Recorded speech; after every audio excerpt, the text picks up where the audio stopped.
RTC బస్సులపై traffic చలాన్లు పెండింగ్లో ఉన్నాయి. కొంతమంది డ్రైవర్ల ర్యాష్ డ్రైవింగ్, ఓవర్ టేకింగ్, నడి రోడ్డుపై బస్సును నిలిపివేయడంతో వెనుక వచ్చే వాహనదారులు బెంబేలెత్తిపోతున్నారు.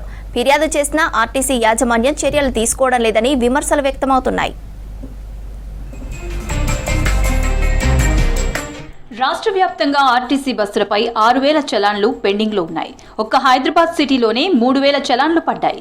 2024లో rash driving, signal jumping, free left close చేయడంతో చలాన్లు వేశారు ట్రాఫిక్ పోలీస్. బస్సు డ్రైవర్లు ట్రాఫిక్ నిబంధనలు పాటించకపోవడంపై విమర్శలు వెల్లువెత్తుతున్నాయి.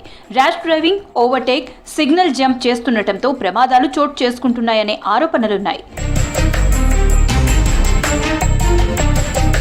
ఫ్రీ లెఫ్ట్ ని క్లోజ్ చేసేలా బస్సులు నిలపడంతో కూడా చలాన్లు పడ్డాయి. పెండింగ్ చలాన్లే 6,000 ఉంటే ఫైన్లు చెల్లించిన వాటిని కూడా పరిగణలోకి తీసుకుంటే పెద్ద మొత్తంలోనే ఉంటాయి. అయితే పెండింగ్ చలాన్లు బస్ డ్రైవర్లే కట్టాల్సి ఉంటుంది. అందుకే చాలా వరకు చలాన్లు పెండింగ్ లో ఉన్నాయని చెప్తున్నారు ఆర్టీసీ అధికారులు. డ్యూటీలో ఏ డ్రైవర్ ఉంటే అతనే ఆ చలాన్ చెల్లించాలనే నిబంధన ఆర్టీసీలో ఉంది. బస్సులతో జరిగే రోడ్డు ప్రమాదాల సంఖ్య చాలా తక్కువని చెప్తున్నారు ఆర్టీసీ అధికారులు. ఇతర వాహనాలతో పోలిస్తే 1 లేదా 2% మాత్రమే బస్ యాక్సిడెంట్లు జరుగుతున్నాయన్నారు. అద్దె బస్సుల కారణంగా ప్రమాదం జరిగినా, ట్రాఫిక్ నిబంధనలు ఉల్లంఘించినా వాటికి ఆర్టీసీ మేనేజ్మెంట్ బాధ్యత వహించదని చెప్తున్నారు అధికారులు.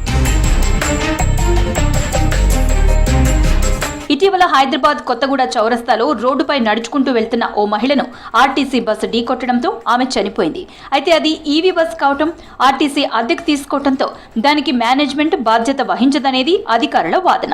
ఎలాంటి సమస్య ఎదురైనా ఆ బస్సు ఓనరే ఎదుర్కోవాల్సి ఉంటుందని చెప్తున్నారు. బస్సు ఆర్టీసీ కిందే సేవలు అందిస్తున్నప్పటికీ తమకు సంబంధం లేదని ఆర్టీసీ మేనేజ్మెంట్ చెప్తుండటంతో బాధితులు ఆగ్రహం వ్యక్తం చేస్తున్నారు.